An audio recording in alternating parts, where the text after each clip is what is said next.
Klausęs Stasys Tumėnas. Ačiū posėdžio pirmininkė. Aš irgi kreipiuosi į švietimo ministrą, tikiuosi, kad dar nepavargo.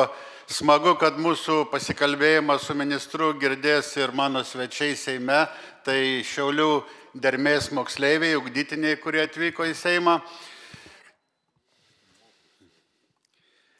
Tai gerbiamas ministrė, vakar ministerija pateikė jūsų įstatymo projektą, kur yra aptariamos 24-26 metų plėtros užsienyje kryptis, tai yra baltistikos, lituanistikos centrų plėtra, tarptautiškumas ir kiti geri dalykai.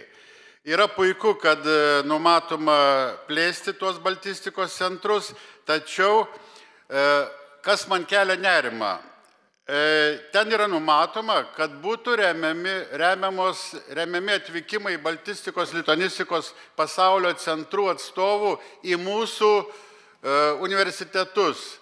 Tai yra į tokią uždaras yra ratas.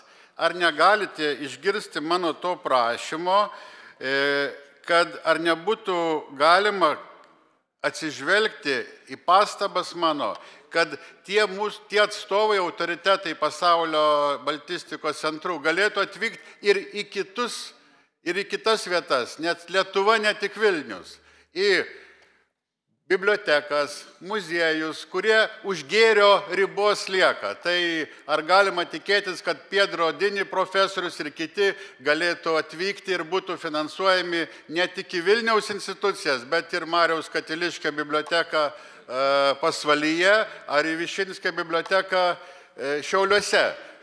Tokia plėtra ar nebūtų įmanoma? Ačiū už pasiūlymą. Jeigu dar galėtumėte jį ir suformuoti raštu, būtų dar paprasčiau vertinti, bet iš to, ką girdžiu, pagrindinis tikslas yra dėl to atvykimo, tai yra atvykti į mokslinės konferencijas, pasikeisti žiniomis su mokslininkais, kur jas organizuoja, ir jeigu yra konferencija ir ne mokslininkams skirta, platesniai visuomeniai dalytis mokslo žiniomis, jų tikrai neturi tų konferencijų organizuoti būtent universiteto patalpose, ir matome, universitetai darosi vis atviresni ir organizuoja ir konferencijas, ir bibliotekose, tai čia yra matyti formato pasirinkimas. Tiesiog už tą organizavimą, už turinį, kadangi yra vis tiek atsakingi universitetai dalyvauja projektuose ir kuruoja baltistikos centrus, jų turinys, kad būtų susisiejama, kad tie žmonės būtų ne kažkur pakibę, o būtų dalinai kartais ir universiteto dalimi priklausomai, aišku, nuo modelio.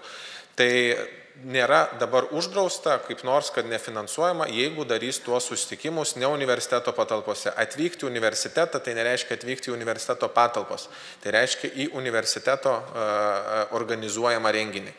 Jeigu tai būtų su universitetu nesusijęs kažkaip renginys, o bibliotekos organizuojamas renginys, matyt, būtų sunku pagrysti, kodėl tai turėtų būti finansuojama mokslo lėšomis, bet galima tikrai įvertinti jūsų pasiūlymą, ir mokslo sklaidai visuomenė turi būti kuo didesnė, tai jeigu dabartinis modelis užkerta yra geresnės siūlymas, tai tikrai vertinsim. Ačiū.